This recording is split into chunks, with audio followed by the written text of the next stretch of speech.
why don't we jump right into the conversation? And the session title here is The Risk and Rewards of Artificial Intelligence, because there are both. And Sue, let me just kick it off. I know that you were just out on the West Coast recently talking about this very issue. And as Matt kind of perfectly teed up, you know, it's difficult for folks who follow this day in and day out to understand really the risks and rewards, not even to speak of the rest of us, but give us some leadership here. How are you thinking in broad terms about the risks and rewards of AI? We'll just give that a shot. Thanks. I can't decide whether I like having the stage over myself or whether I'm going to make some statements and then my colleagues are going to come in and say, "Wow, she's crazy." Okay, so here's the way I think of it.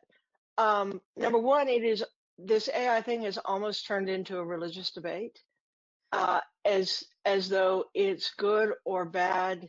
We need to accelerate it or slow it down. A couple of my perspectives. Number one is there's no putting this genie back in the bottle.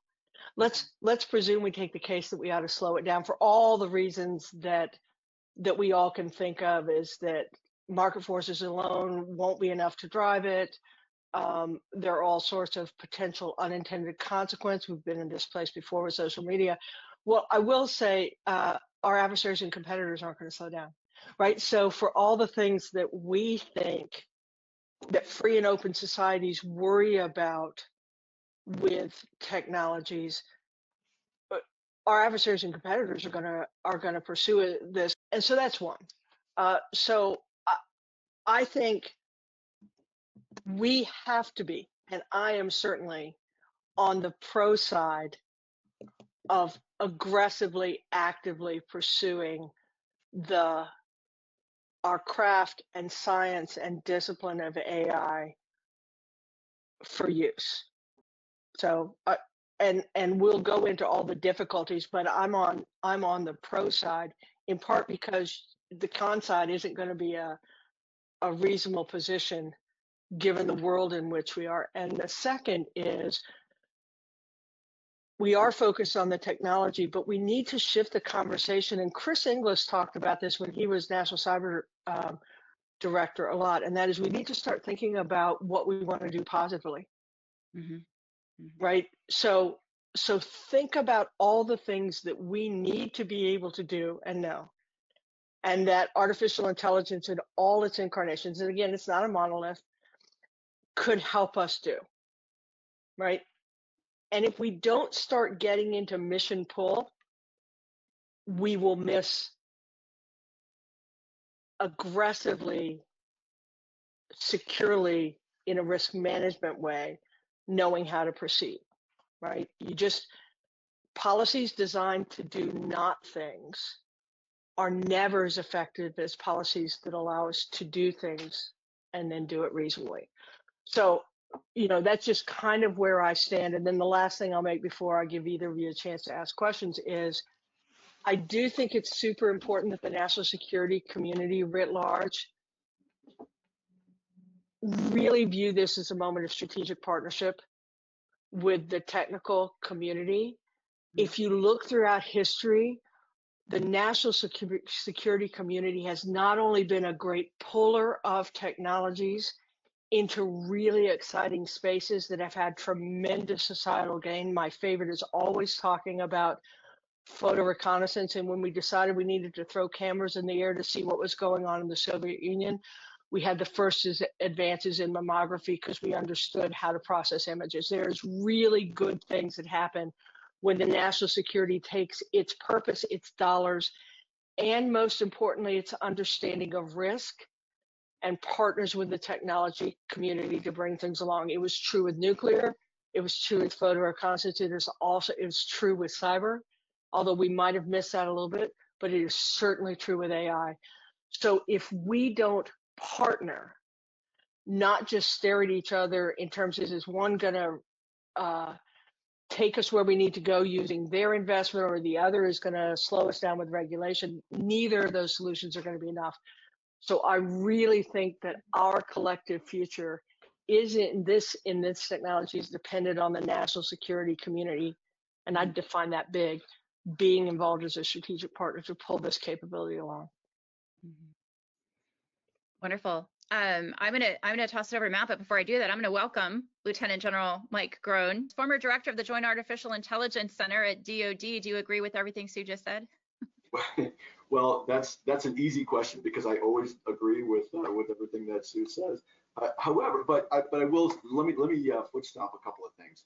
One here, I agree wholeheartedly. This groundless, imaginative speculation, killer robots, and AI is going to turn us all into paper clips and all this other nonsense.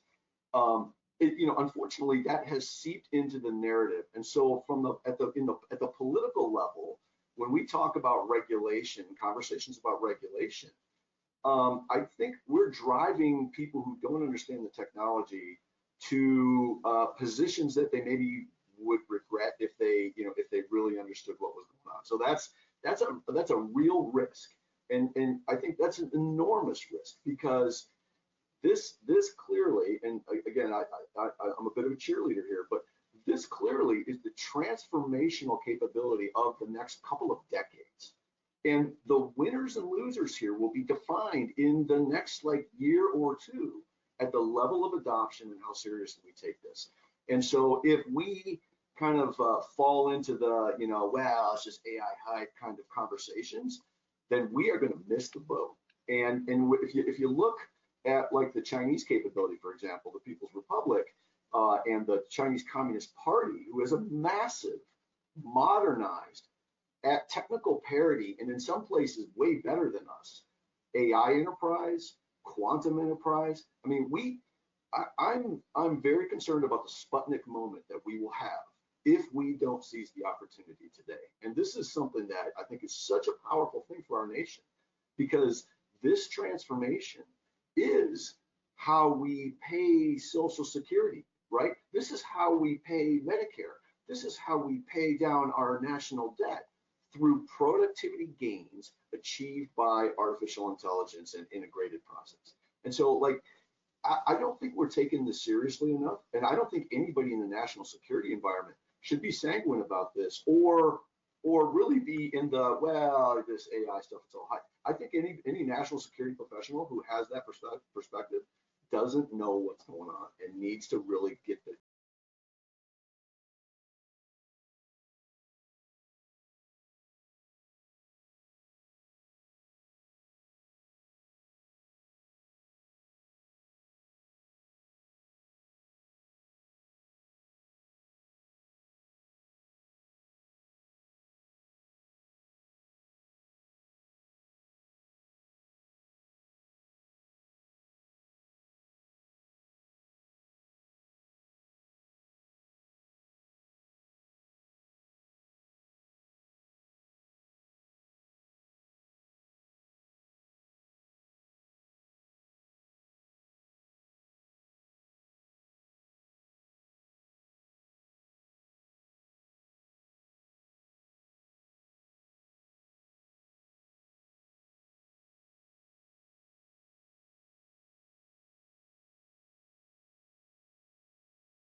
we talk about this as a meta issue of just the challenge we're all having with the incredibly sophisticated installed base that the U.S. government and the national security community has, and just how hard it is proving for us to disrupt that ourselves, and how much relatively easier it is for either the private sector or people with less of an installed base to jump ahead in this moment.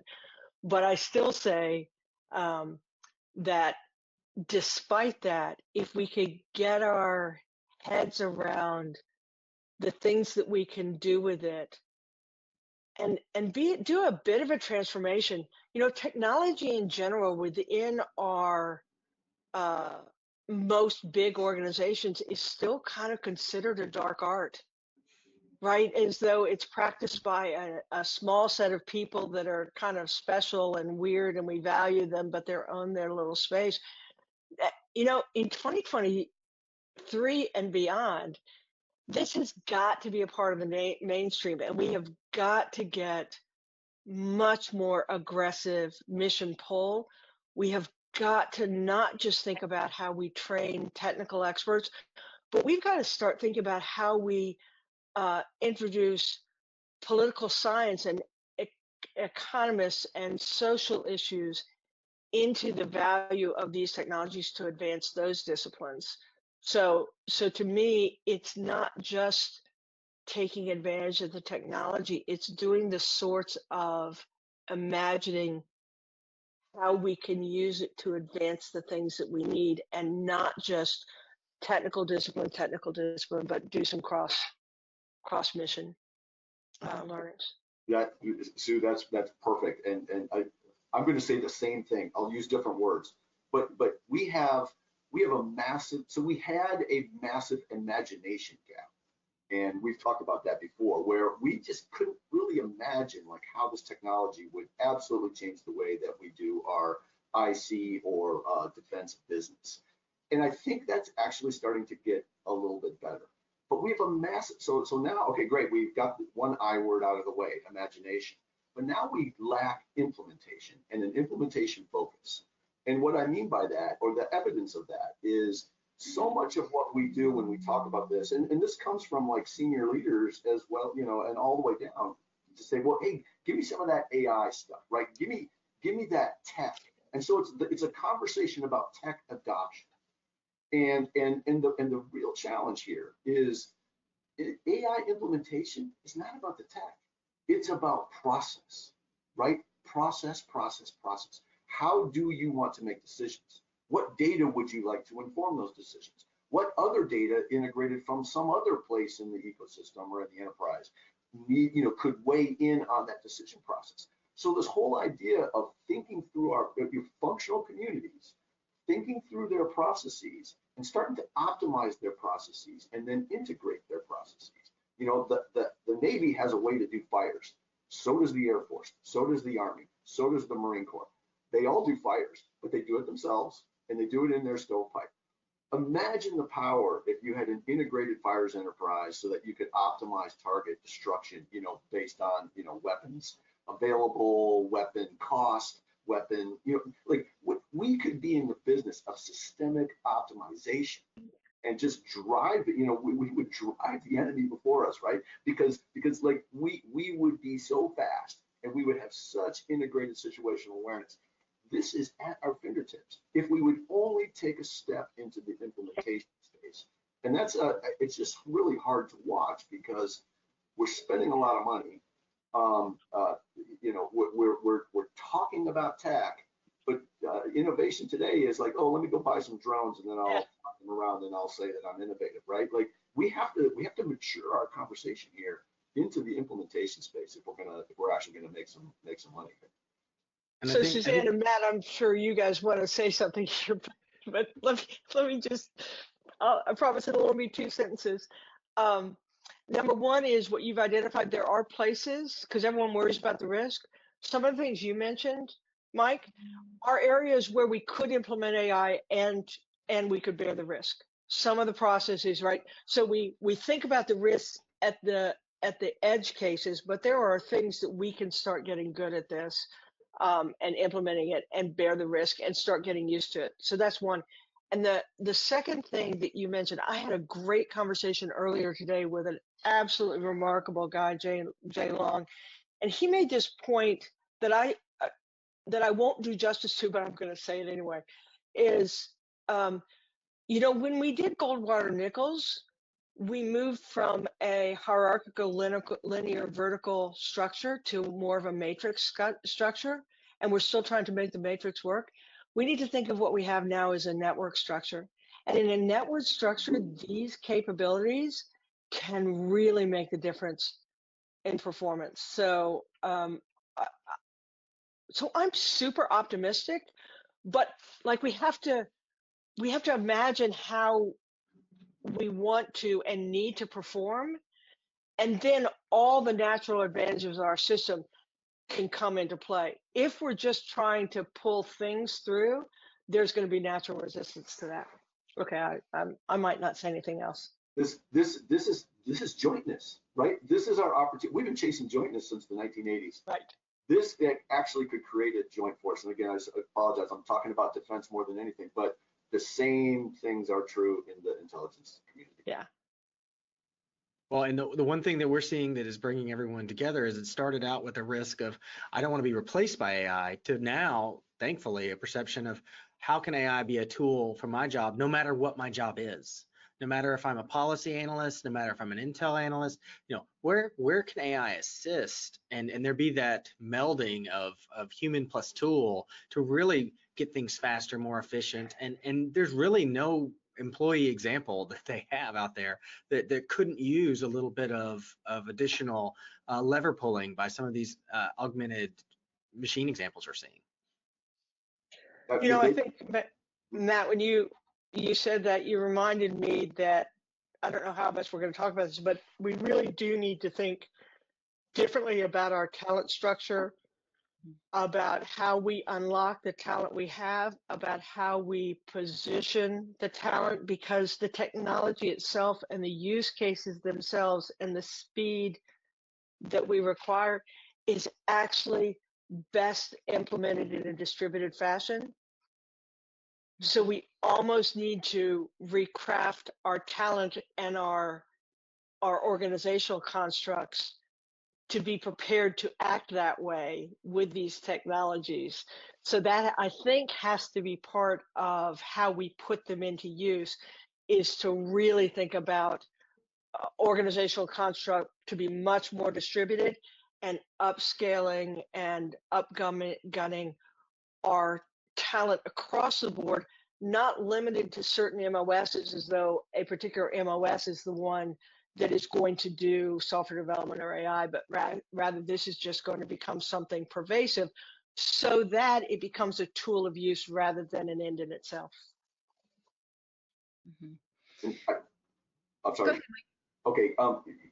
To your point, Susan, like it's almost like like we have the Defense Digital Service, and that has come and gone different ways, but a massive campaign of implementation. I mean, it literally could turn us into the defense juggernaut of the entire globe, right? Like if we just started to do the things that we know how to do, but we get hung up, and I don't want to go down this rabbit hole of the acquisition system, but we get hung up on, oh well, these are contractors and they're trying to make money, and so like we have to keep them at arm's length. But what we ought to be doing is bringing in busloads of people who are implementation experts and think through, like, what is it that you want to do? Okay, good. Here's how we code that up. And we could be doing this tomorrow, and we could be doing it at scale. And a year from now, we would have a systemic capability that we don't have today. It's really powerful.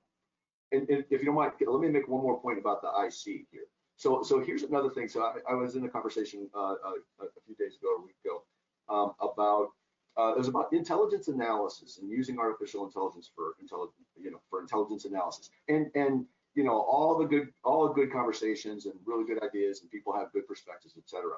And then I asked the question like this: so we all of us intel people, all of us analysts, we're figuring out how to optimize analysis.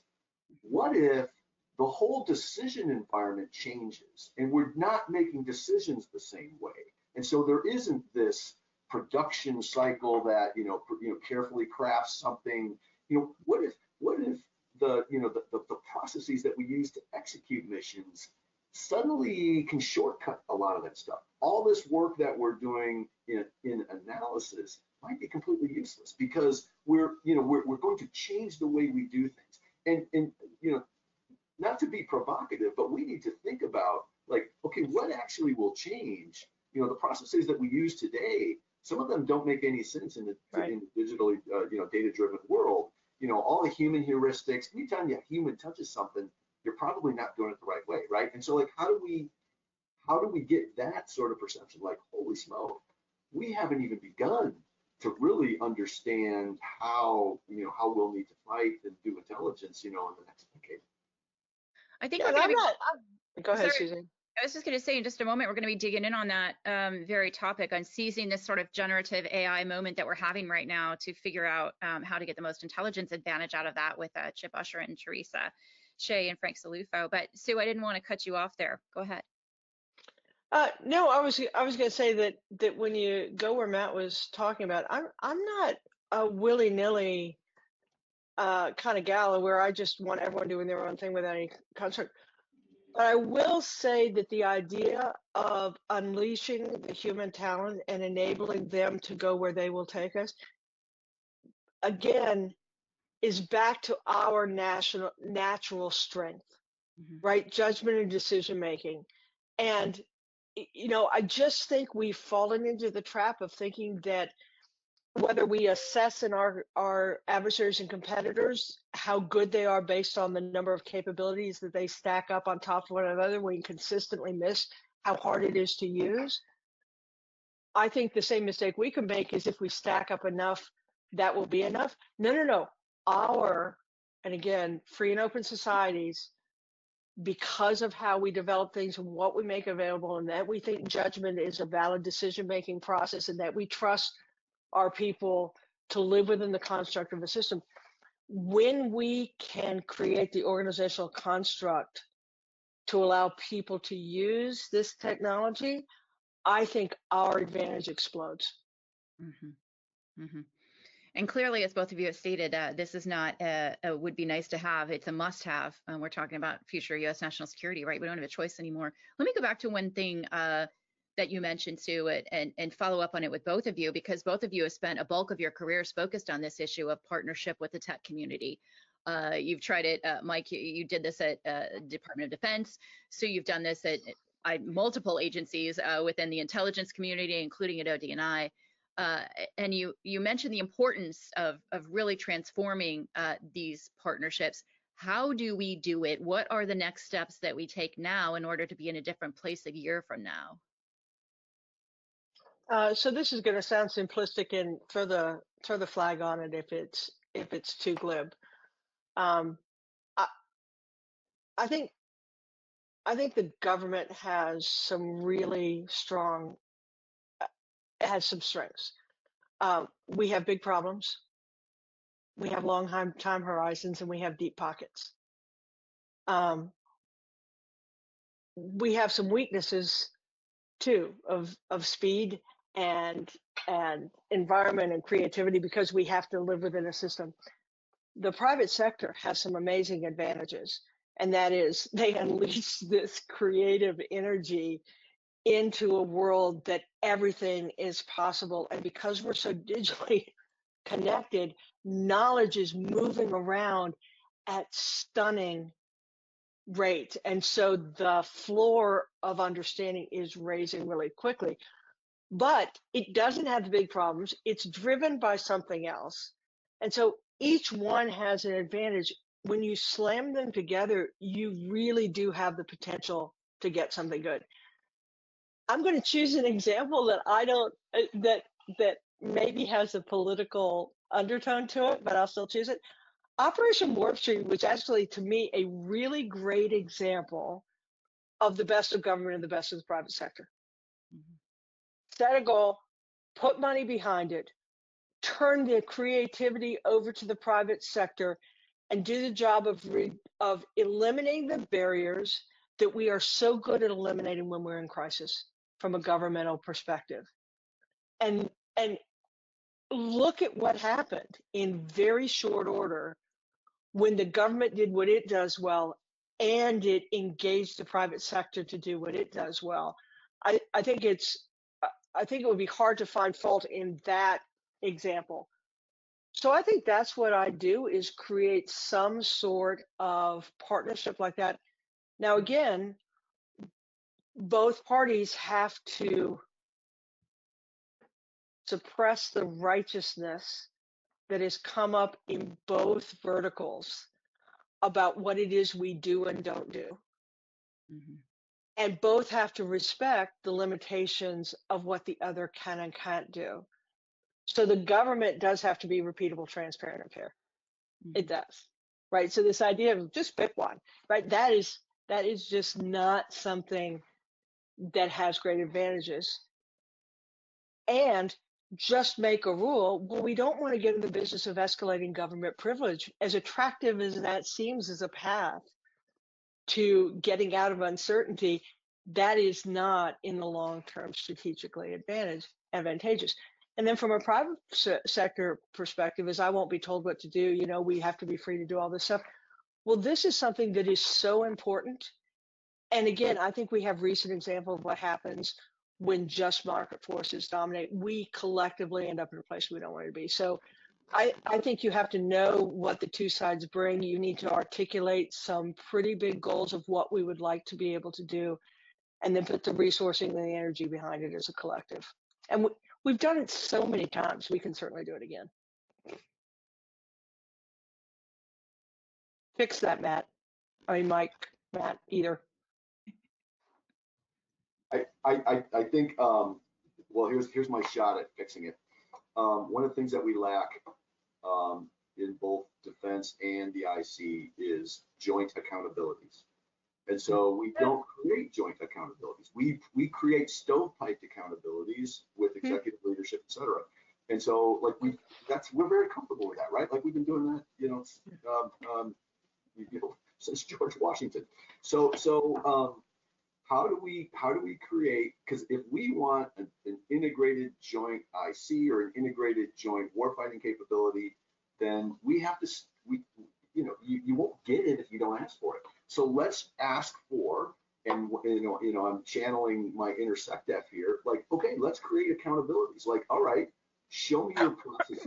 What are you concerned about? What would you like to what's the thing that you would optimize first? Okay, good. Let's do that. All right, good. That was great. What's the next one? And the next one, and the next one, right? And these things, you build this culture of implementation, and you drive it with teams in, the composition of the teams and how you get, civilian coders and everything into this. I mean, it's not without friction, but this would be transformational in its own right in, months, a year. It's just like it is at our fingertips. We just refuse to do the things that are necessary to make this happen. And we do it to ourselves, Senator Tuberville aside, like we do it to ourselves. And so it's frustrating for all of us to watch this car crash in slow motion when we know that if we just turn the wheel a little bit, we would miss we would make the corner. It's exciting and depressing and scary all at the same time. I love the shared accountability. I'm going to go the other direction as well, since you introduced the notion of diving down a little bit more into the construct of the elements you need. One of the most, my favorite examples of two parties who had drifted apart in terms of being able to come to agreement needed to come up with a shared agreement of how they're going to behave together. And instead of making more rules, one of the things they did was they bounced up a level, and their first principle is we trust each other. Mm. So I think there has to be, and you allude to it, we are in this moment together. Almost independently of your narrow objectives, we all recognize that the big objective is something that requires all of us. And so almost starting from the thing is, we're going to start from that and a place of trust that we all see that, and then work these things down to the accountability level is, I think, a way to go. And then the other thing is, Teresa mentioned one of my favorite things about this area is that this is a technical area where the things that we do to assure the technology because of who we are will be universally good for open societies, disproportionately good for us. Security, assurance, privacy, all those things are core values. So working on those things together has some real advantages for the collective and no disadvantages when it becomes the standard globally for our society. Mm-hmm. I think, Sue, we also have a fun challenge of we love the term information sharing, and it's really talking about passing data back and forth. When we get this in a better state, we're actually talking about knowledge sharing. I mean, you're going to get to a point where these tools are going to be able to get someone, quote unquote, up to speed on certain things so fast that we're really talking about here, I'm going to give you expertise. And that's a knowledge sharing exercise that we haven't really played the chessboard out on yet. And so getting everyone comfortable with, I can do what you do because you shared that knowledge and expertise with me through these new systems is going to be a very interesting world. Mm-hmm.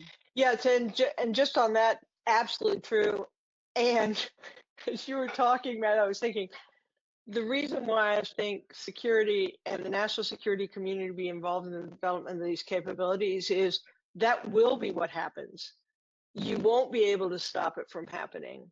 If we don't imagine the deleterious consequences of that as part of our system development, I think we could end up in a place that we don't want. So the potential for knowledge sharing, for making us all better at our jobs is hugely beneficial.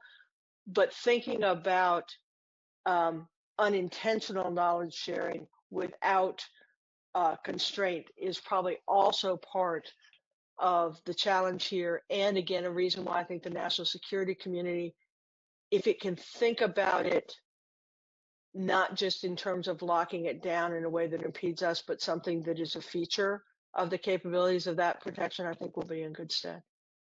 Mm-hmm.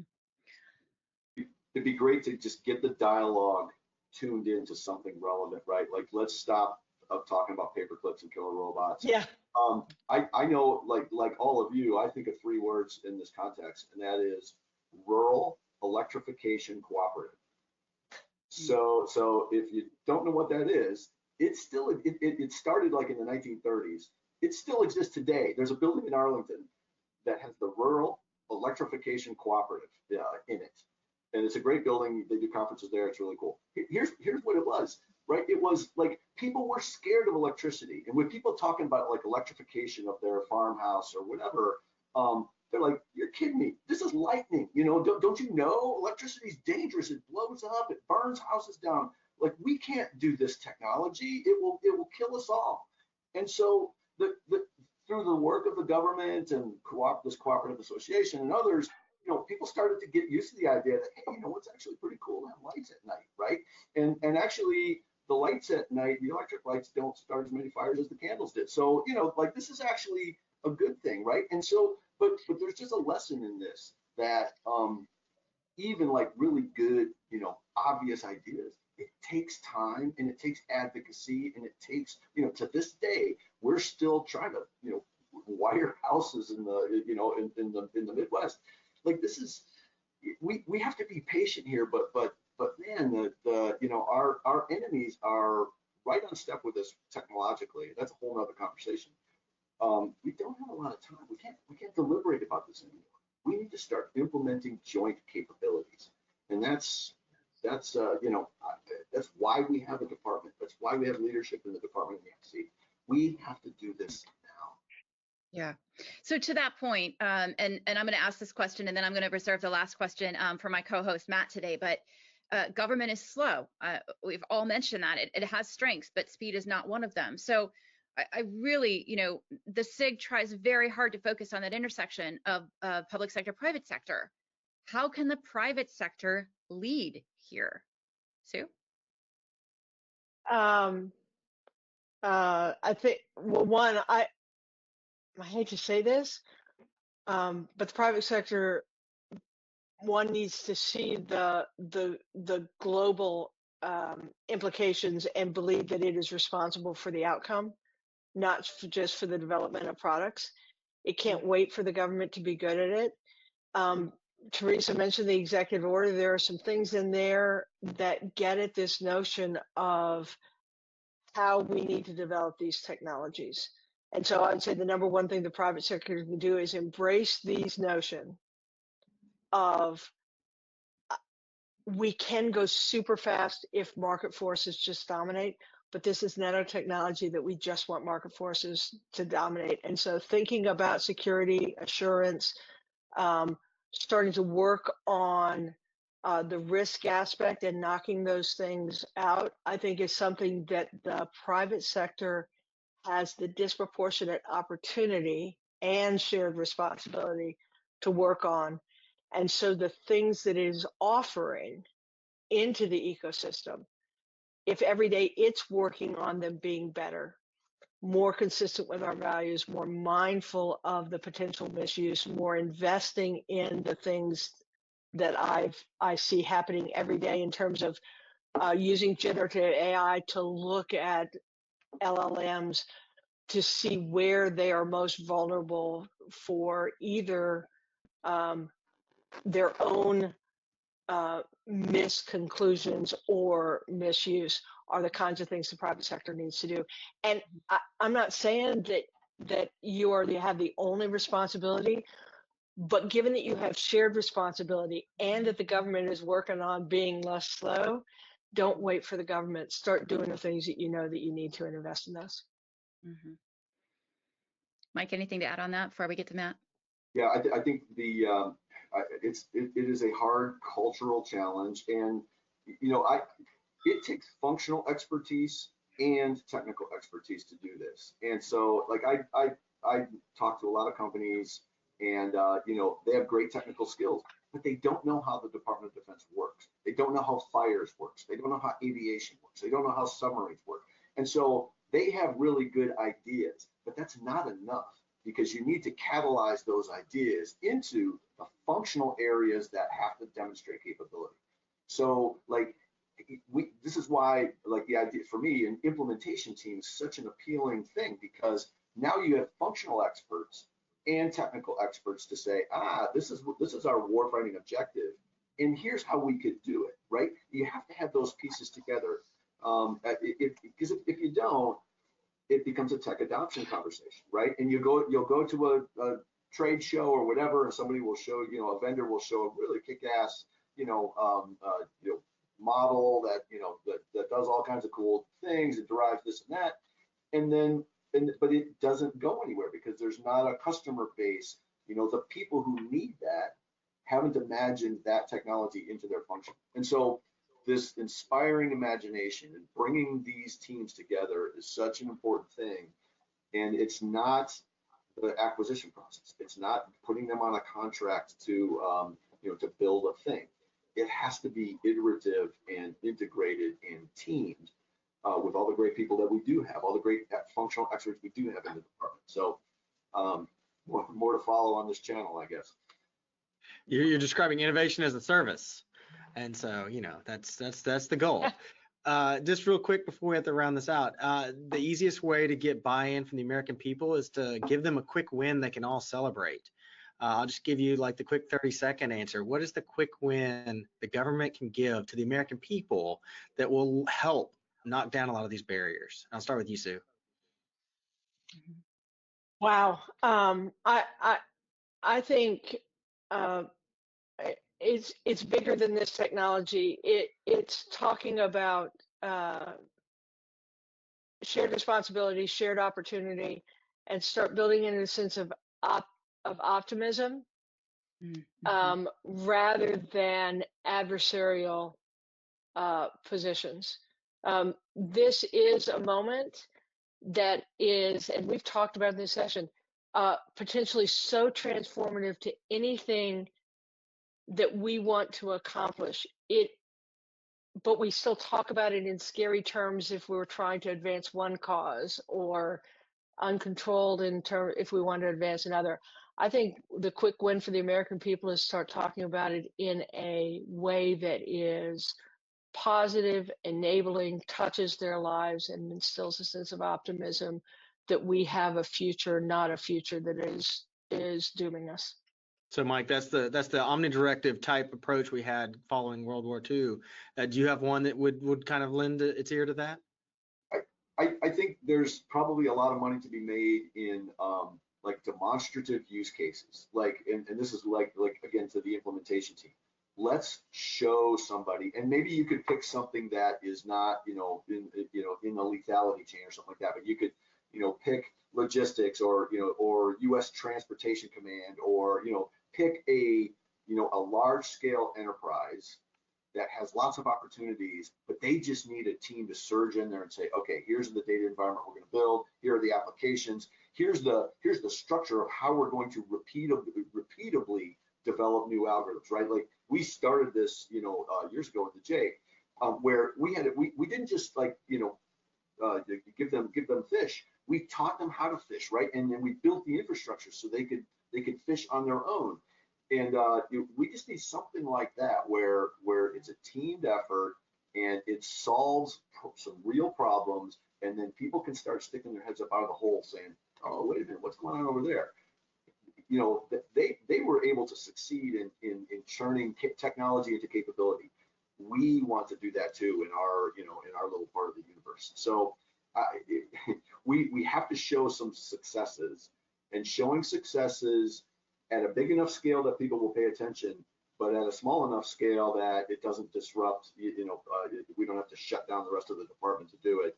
So somewhere in that sweet spot of, the Goldilocks moment of like, okay, let's show some good examples that are compelling, and then create accountabilities for everybody else to do it like that.